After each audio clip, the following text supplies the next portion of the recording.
So I think I left off with being beaten in these beginning tournaments. This is still 1972.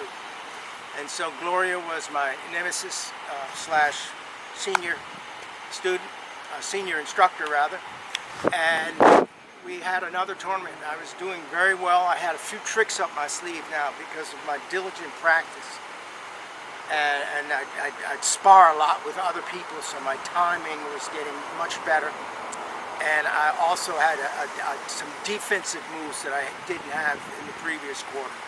Keep this in mind, I'm 15 at this time, so I was a very fast learner, very athletic, and feeling more confident. But I knew I really wanted to redeem myself with Gloria. We've been sparring a little bit. It was getting almost even, but she still had a little slight edge on me, and that just motivated me to work so hard.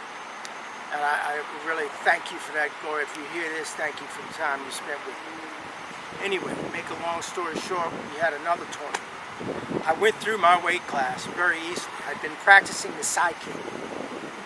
At that time, I had been influenced by Bruce Lee, who said, "I fear not the man who knows 10,000 kicks. I fear the man who's done one kick 10,000 times." I practiced diligently with the side kick. That was my main weapon, a side kick and a back fist. At that time, I was also influenced by a karate fighter by the name of Joe Louis, not Joe Louis the boxer. There's another Joe Louis, the karate fighter, who went through 6 opponents using just his back fist and side kick. And so I was motivated of building my weapons. So I built the back fist, I built the side kick.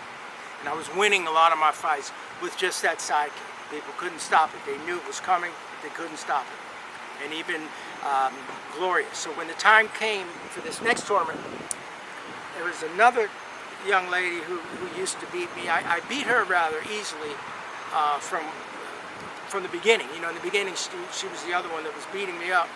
But then Gloria got out there, and we were like, it was like Ali Frazier, you know what I mean? We got out there and really, you know, basically fought. You know, the instructors are telling us to tone it down, but she really wanted to kick my ass, and I really, you know, I'm kind of not proud to say this, I really did want to kick her ass too, and I felt I didn't fight her like I was fighting a girl. I couldn't, because she was that good. She was about as strong as I was too at that time. But anyway, we got out there, and she did her favorite kick was that roundhouse. I've been dreaming about my defense for that.